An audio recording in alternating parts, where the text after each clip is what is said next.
Shooting yourself in the foot is so common. We need to talk about this first. How are you expecting to hit your best performance or hardest day of the week when you are underprepared? This doesn't even make sense, yet so many people think they are the one exception to the rule. In a hypothetical world, you need to hit 100% of your squat PR tomorrow. Let me ask you, what would you not do? You wouldn't starve or dehydrate yourself. You wouldn't tire your legs, knees, ankles out by walking 20,000 steps around your city. You wouldn't have an all-nighter sleeping only 2 hours. You shouldn't consume that foreign food that you may risk having stomach pain over. You shouldn't help your friend move his sofa into his new apartment and risk breaking your back. You wouldn't spend the next 23 hours cramped up in a car not having moved at all. You should not plan to have a high-stakes public presentation or anything that may cause huge volatility in your emotional state. Yet all of that being said, it is so common to see people self-sabotage and then question why they are not performing in the gym. Now you're thinking, great, I know what not to do. How about what to do? So first, let's talk about scheduling. Stacking multiple stressors on one day is not ideal. Try to put your hardest workout on the day that you are the most free. If you can, do it on a day off of work or off of school. If you cannot do that, then put the big workout on the least strenuous day of your week. Now, training time with the day really varies. There doesn't seem to be consistent consensus on what the ideal time to train is. However, I personally prefer to train first thing in the morning after breakfast, as it allows me to be the least disturbed, be the most focused, so that I can give the sufficient effort for that workout. Last point on scheduling, if you are self-coached, make sure that you have either an off day or a very light day prior to your major workout. Having back-to-back extremely difficult days is just not smart planning. Mental preparation. I know this is a bit of a buzzword, but just hear me out for a second. The problem many have is that they mentally procrastinate and get shocked by the time that the difficult workout comes about. For example, if I have a big workout on Saturday, I might deliberately avoid the thoughts about Saturday in order to avoid the anticipation of that discomfort coming from Saturday's workout. If you are serious about training, procrastination or mental procrastination is the wrong approach. You need to anticipate what is coming, then have the physical and mental habits to actually prepare for this hard workout. I would much rather walk into a test having thoroughly reviewed everything that I can for it, than to walk into a surprise exam. Now, on to something a bit more tangible. You should be reminding yourself on what the purpose of this workout is. This should be clearly defined so that you are aligned with the work that you are doing. The training has to be for a reason. It's not just for no reason. Without a strong enough why, it's very likely that you're going to quit way before your limits. So for example, if I'm having a tough leg day, I will tell myself, hey, this squat set is a PR. Show that I clearly made progress in strength and size. It will move me along towards the 1 rep max goal that I have by March. So having something like that, a clearly defined purpose, should be on the top of your mind and have it set in stone like a mission statement. That way, when you do get to that point in your workout and you start questioning, why did I do this? There will be a clear-cut answer to keep you going. Last note on getting through the difficult. When things get really hard, and I mean extremely difficult, even the logical purpose that you made prior to your workout may not be enough. You might need to tap into your emotion, that turbo button that you can ultimately use. This immediate emotional trigger that you can pull should not be used frequently, but it's more like an emergency exit button when you really get to the depths that you will need to succeed in the workout. Organize that thought, organize that feeling, so that while you are in the fire, you can easily access what you need to. Prepare for the worst case scenario. When it comes to carb loading, when performance is the goal, intentionally increasing your carbs the day before as well as the day of, similar to a refeed day, will replenish muscle glycogen stores and help increase performance for that difficult workout.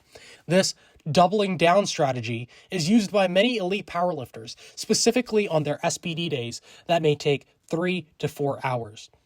It is a good lever to pull to almost ensure a higher performing day. For endurance athletes, this carb loading strategy is already a common point of discussion, so you should know all about this. The amount which you increase carbs can really vary, and overall that's dictated by your larger diet goals.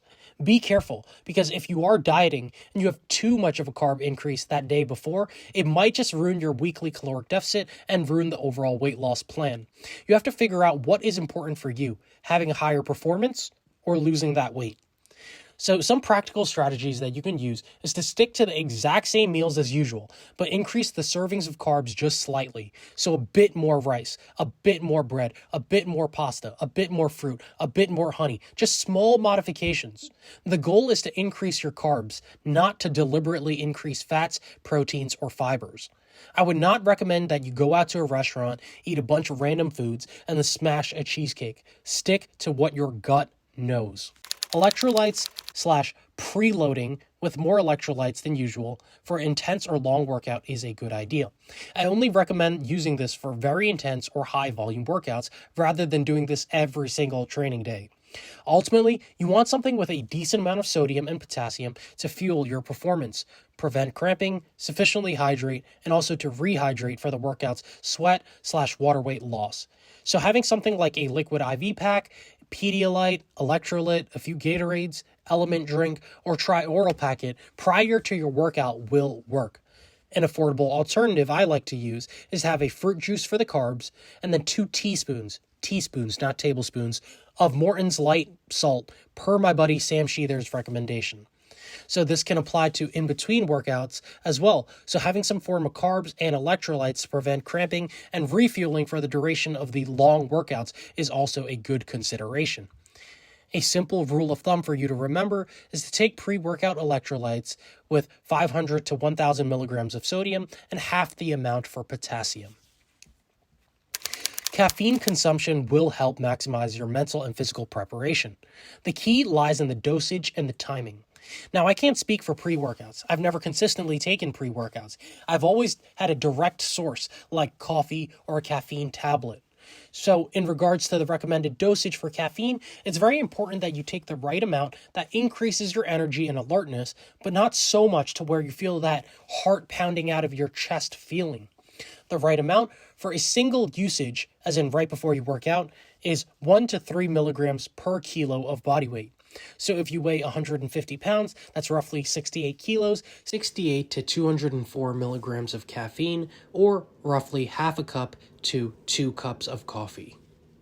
If you weigh closer to 200 pounds, so roughly 91 kilos, that's 90 to 270 milligrams of caffeine. So once again, in coffee cups, that's about 1 to 2.5 cups of coffee. If you weigh 220 pounds, that's 100 milligrams to 300 milligrams of caffeine, so about 1 to 3 cups. If you are someone that has negative effects from taking caffeine, first consider the source of caffeine that you are taking. But beyond that, you might also need to consider the dosage of caffeine that you are taking. Scale it down to the low end and the purest possible source, and then see how that affects your performance. In regards to the timing, it is shown that caffeine peaks in your bloodstream anywhere between 15 minutes to 2 hours. This is completely dependent on the amount of food in your gut, meaning if you have more food in your gut, the absorption time is going to be slower. If you have less food in your gut, the absorption time will be faster. So anecdotally speaking, just take your caffeine 30 minutes before your main exercise. Now on to sleep. Sleep recommendations are 8 to 9 hours per night, but especially on the nights prior to your difficult workout. You might be able to get away with less sleep, but you are certainly leaving major stones unturned.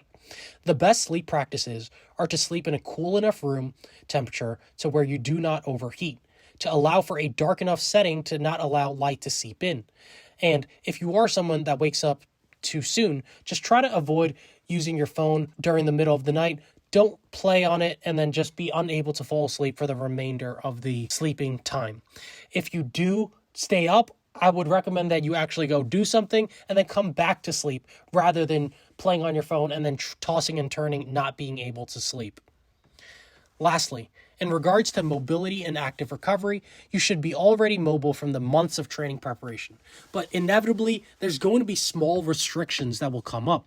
It is best to do a little bit of mobility work on the areas that require the extra attention. So for example, if your back seizes up, it gets tight, do some additional lower back stretches the night before. If your hips are the problem, do that additional hip work the night before. Then adding it all together, do a very similar movement to what you will do the next day before your hard work. workout. Do it at a very low intensity and also nothing serious that is going to tax you for the next day. So for example, you have a very hard deadlift day next day. Try mimicking a hinging motion with no weight or a very light object. If you're squatting the next day, try mimicking a squat with, say, a goblet squat. Just have a very small weight in your hands and get reps with that. Higher reps, low total effort, and just get blood flow into those areas. I found that doing this extra greasing of the groove of these motions really come in handy so that come the day of the hard workout, you are completely mobile and you are already accustomed to doing this. To wrap this all up, schedule the workout on the day of the week where you are the least stressed out. The time of the day is based on what you are accustomed to and have the highest mental focus. Mentally acknowledge the hard workout will happen and figure out how you will get through it. Have a clear understanding of the purpose for the workout. Prepare your turbo button or the emotional fuel to make sure that you get through the discomfort. Consume between 100 to 300 milligrams of caffeine 30 minutes pre-workout. Adjust to your tolerance level. Consider adding an electrolyte drink with carbs, sodium, and potassium pre-workout, and also consider having some intra-workout. Sleep 8 to 9 hours the night prior, and do additional mobility work the night before, getting additional blood flow into the area with minimal exertion.